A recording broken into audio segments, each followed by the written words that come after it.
മകളെ, ജെറുസലം വചന കൂടാരത്തിൽ നിന്നും 3 മിനിറ്റ് പ്രാർത്ഥനയ്ക്കായി ഇതാ അനേകായിരങ്ങൾ ഒരുമിച്ച് ചേർന്നിരിക്കുകയാണ്. വീട്ടിൽ നക്ഷത്ര വിളക്കൊക്കെ കെട്ടിയോ? പുൽക്കൂടുണ്ടാക്കിയോ? ഉണ്ണിയേശുവിനെ കൂട്ടിക്കൊണ്ട് വന്നോ? ഇതാ നമുക്ക് ഒരുമിച്ച് ഈശോയോട് ചേർന്ന് ഈ 3 മിനിറ്റ് സമയം കർത്താവിന് കൊടുക്കാം. ഇന്നത്തെ വചനം 72-ാം സങ്കീർത്തനം 11-ാം വാക്യം. എല്ലാ രാജാക്കന്മാരും അവനെ പ്രണമിക്കട്ടെ, എല്ലാ ജനതകളും അവനെ സേവിക്കട്ടെ. സർവരും അവിടുത്തെ പ്രണമിക്കുവാനും സേവിക്കുവാനുമായി ഇതാ കർത്താവ് നമ്മുടെ മധ്യത്തിൽ പിറന്നു കിടക്കുന്നത് കാണുന്നില്ലേ? മനുഷ്യനെ ദൈവമാക്കാൻ ദൈവം മനുഷ്യനായി പിറന്നു. ഇപ്പോൾ ഈ പ്രാർത്ഥനയിൽ പങ്കെടുക്കുന്ന കുഞ്ഞുമക്കളുണ്ട്, യുവദൈവാക്കന്മാരുണ്ട്, ദമ്പതികളുണ്ട്, വൈദികരുണ്ട്, സിസ്റ്റേഴ്സ് ഉണ്ട്, സഹനപ്പൂക്കളുണ്ട്, അപ്പസ്തോലന്മാരുണ്ട്. കർത്താവായ ദൈവം നമ്മോട് പറയാണ്, മനുഷ്യനെ ദൈവമാക്കാൻ ദൈവം മനുഷ്യനായി പിറന്നു. അതാണ് ക്രിസ്തുമസ്.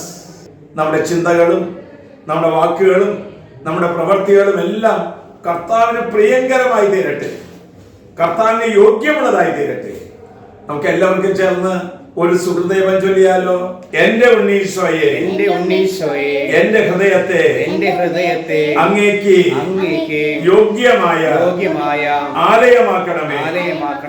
കർത്താവിന് യോഗ്യമായ ഒരു ആലയമായിട്ട് നമ്മുടെ ഹൃദയത്തെ പണിതുയർത്തട്ടെ.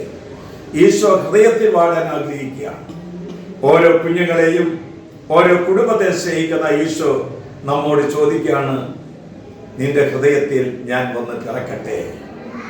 ഈശോയ്ക്കായി നമ്മുടെ ഹൃദയത്തെ തുറന്നു കൊടുക്കാം. എന്താണ് ഒരു സത്കൃത്യം നമ്മൾ ചെയ്യാൻ പോകുന്നത്?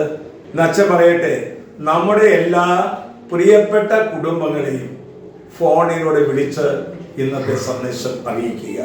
അങ്ങനെ നമ്മളെല്ലാവരും സ്നേഹിതരായി തീരട്ടെ. നമ്മുടെ കുടുംബത്തിനും നമ്മുടെ ജീവിതത്തിനും കാവലായി നിൽക്കുന്ന ഒരുവനുണ്ട്. അവന്റെ പേരാണ് യേശു ക്രിസ്തു. ആ യേശു ക്രിസ്തുവിനെ നമുക്ക് എല്ലാവർക്കും പ്രണമിക്കാം. ആ യേശു ക്രിസ്തുവിനെ നമുക്ക് സേവിക്കാം.